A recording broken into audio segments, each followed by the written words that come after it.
In the ever-evolving trade discussion between Canada and the United States, we've been given temporary reprieve. After Canada made commitments around border security and drug policy, tariffs threatened by U.S. President Donald Trump were pushed back a month. I'm Dave Breckenridge, and this is 10-3. National Post politics reporter Stephanie Taylor joins me to discuss Canada's border commitments, how we may implement our new drug strategy, and what Canada is doing to avoid future trade escalations. Don't forget, you can find us on Apple Podcasts, Spotify, Google, Amazon Music.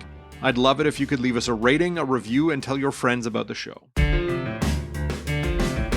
So, Stephanie, we all know that Donald Trump's threatened tariffs have been put on hold for now. Looking back over the last few days, and it was a pretty harried weekend.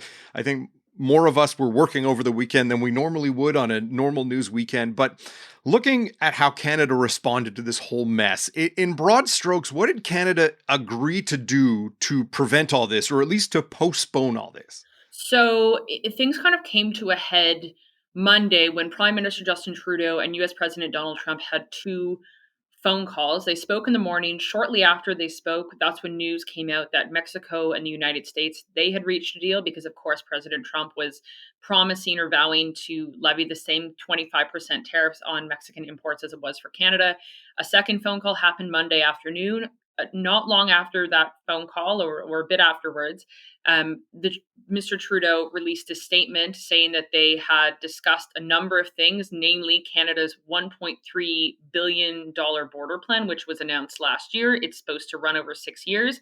And that largely a lot of what they kind of talked about was contained in that plan. But Mr. Trudeau did talk about a few new measures they were going to take in terms of when it comes to bolstering border security. So one of them is appointing this fentanyl czar. Another one is the RCMP working with Public Safety Canada to list cartels as terrorist entities. Another one's kind of launching a U.S. joint strike force to kind of, again, get at fentanyl and money laundering. And the other one is issuing a new intelligence directive looking at organized crime and fentanyl. So the big overarching, I think, headline that came from Monday is that largely a lot of what Canada plans to do is what it already said it was going to do when it came to bolstering border security in that plan it released last year. But there were a few new measures that we're kind of going to watch to see what happens over the next 30 days while the two countries kind of work in this reprieve period. As you say, this is a lot of stuff that we were already doing. Was it just the new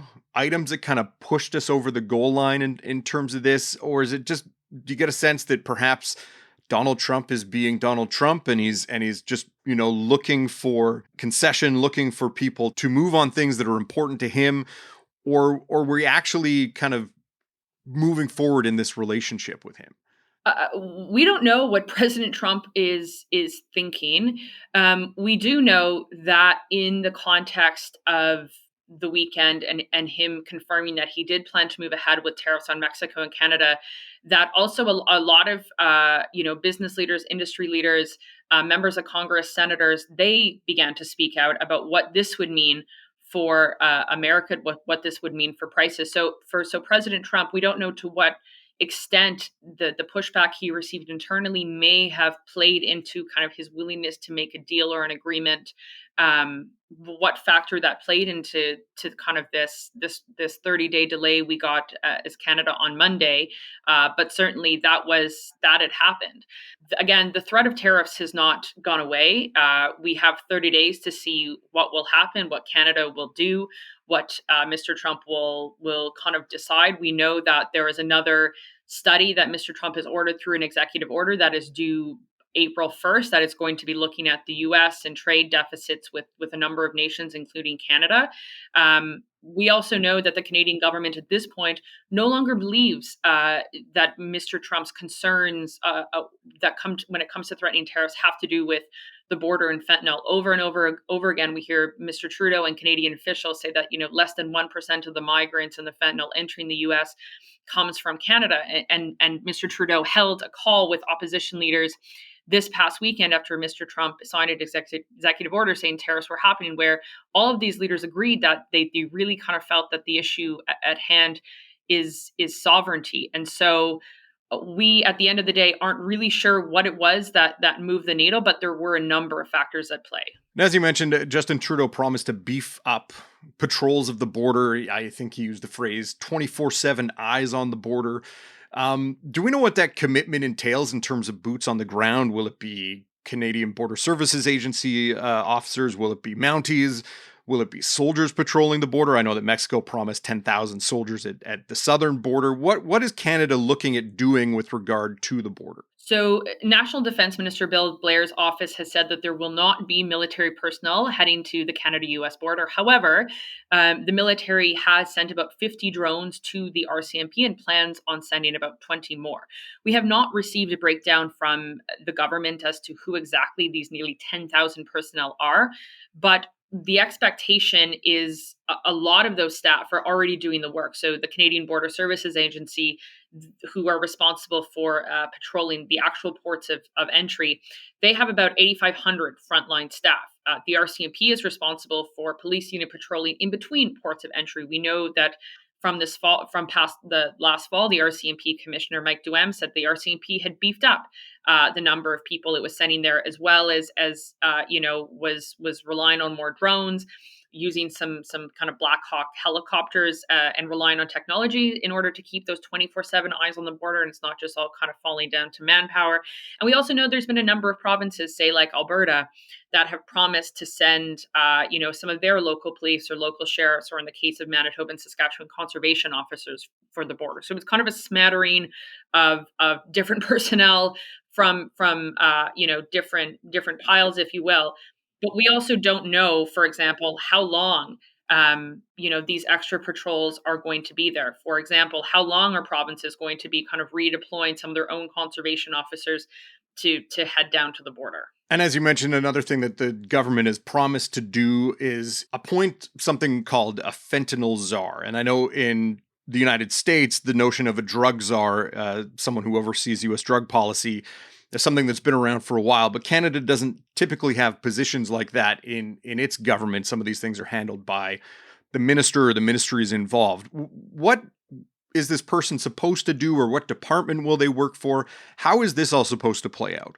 So, Public Safety Minister David McGuinty has described the role in several interviews as kind of being a liaising position between the Canadian and U.S. governments when it comes to combating fentanyl. That this would be someone who, say, works with Health Canada as they try to kind of crack down on these quote unquote kind of super labs, as the RCMP calls them.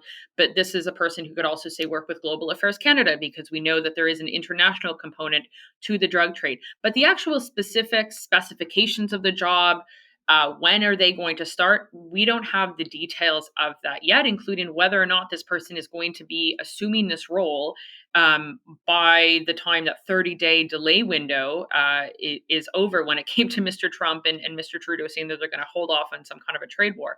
So, I mean, again, to your point, we have not seen a position like this in Canada. We don't really have, czars or kind of officials designed for special policy, but we're not expecting this to kind of be looking at the policing side of things. I know Alberta Premier Daniel Smith had talked about a border czar, maybe someone who was kind of former or military experience could work there. This at this point feels slightly different than that, but again, we don't have all of the details as to what exactly this role is going to be doing, and when exactly they're going to be starting. We'll be right back.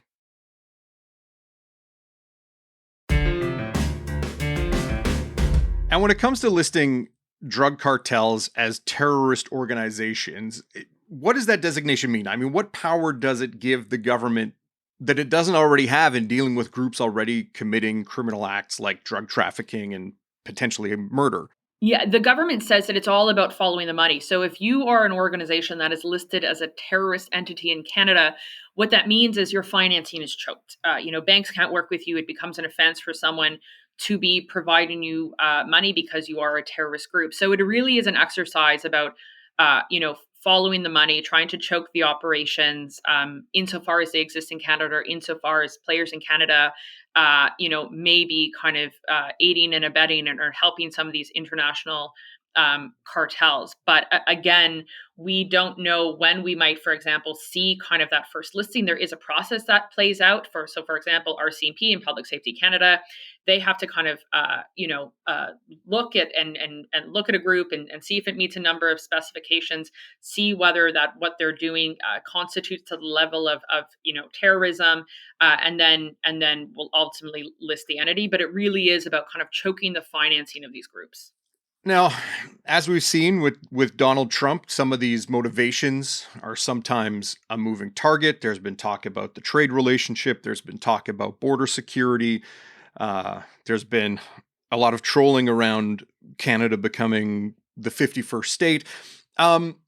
Looking at this threat as a whole, what is the government doing to avoid this whole situation a month from now? What kind of lobbying is the government doing? What kind of discussions is the government having around preventing future tariff threats or future talk of annexation or economic force used against our country? The government is still relying on diplomacy. So this week alone, there's 3 federal cabinet ministers that are in Washington. One of them is Energy and Resources Minister Jonathan Wilkinson. We have Industry Minister Francois Philippe Champagne, and we have National Defense Minister Bill Blair, who are all in Washington meeting with Republican lawmakers, trying to get face time with Trump officials to really send that message that they do not think that engaging in tariffs or a trade war is going to be productive, and really trying to kind of plead Canada's case. On the other side of things, we heard on Tuesday, for example, from Public Safety Minister David McGuinty, who is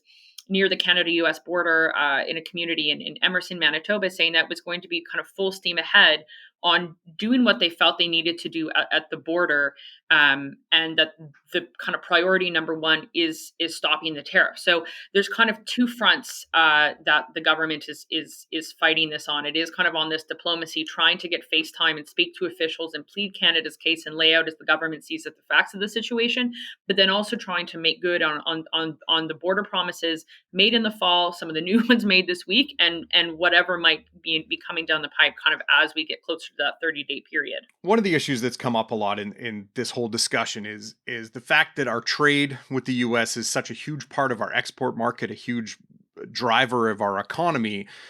Do we get the sense the federal government and the premiers are looking at steps to make us a little more independent from the United States?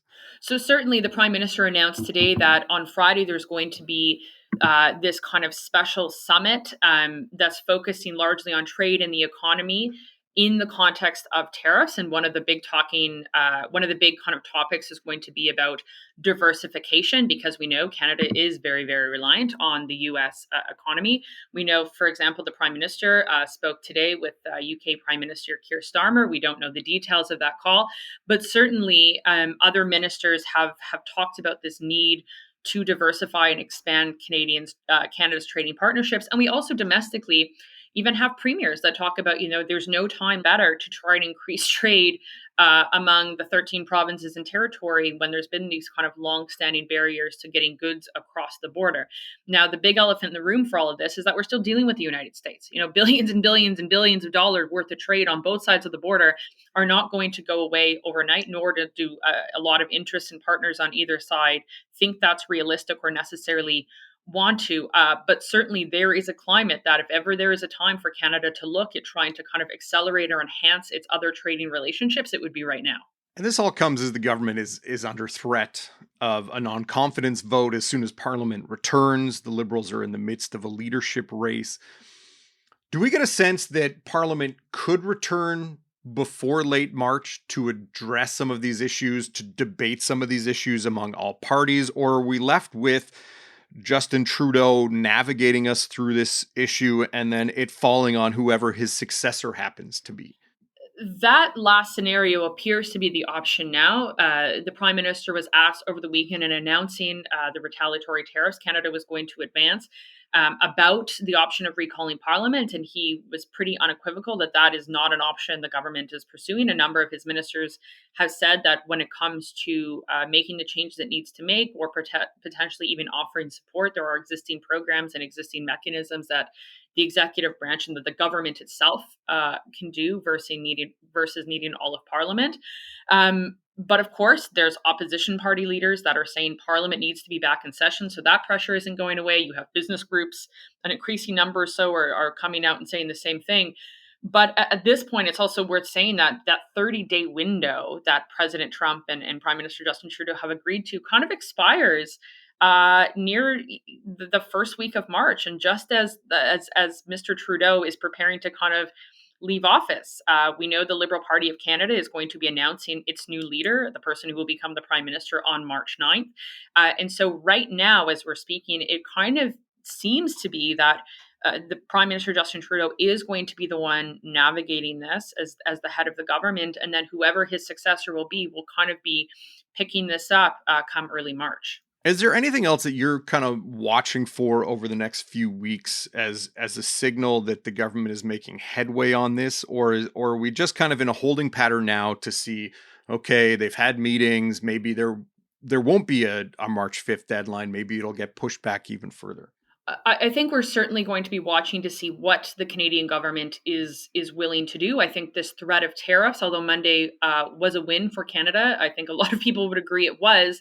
That threat isn't going away. I think it was Quebec Premier Francois Legault kind of described it as a dagger, like a sort of Damocles that's just kind of hanging over the country's head. So certainly I'm going to be watching to see if there's any other deals or negotiations that could be done. For example, in 2026, the free trade agreement that Canada renegotiated during the first Trump presidency is up for a review. Is there going to be an appetite that could be, say, renegotiated or reopened earlier than that 2026 date where it's supposed to be, is to kind of relieve some of this trade pressure and trade concerns that President Trump keeps talking about.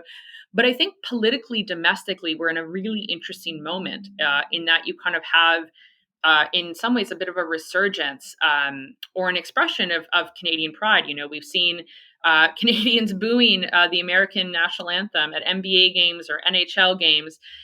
We see Mr. Poilievre kind of making a shift in what he's talking about, from having a carbon tax election and local issues to kind of trying to kind of paint himself as a leader who's very patriotic to Canada, and it's going to have a big rally next week in Ottawa. And we're kind of seeing Mr. Trudeau talk about how united the country is. So I think besides watching what Canada does or does not do as it kind of navigates this tariff threat that doesn't seem to be going away, there's also a piece of watching to see how exactly this moment is kind of shaping Canadian culture, and how different federal leaders, as we kind of march closer to an election, try to position themselves. Well, I know it's an issue that's caught the attention of almost every Canadian. We're kind of in a waiting game, but I think that these are issues that are hard to look away from. Stephanie, thanks for your time. Thanks so much. 10-3 is produced by Sean Knox, theme music by Bryce Hall. Thanks to my guest, Stephanie Taylor. More from her at nationalpost.com. I'm Dave Breckenridge. Thanks for listening.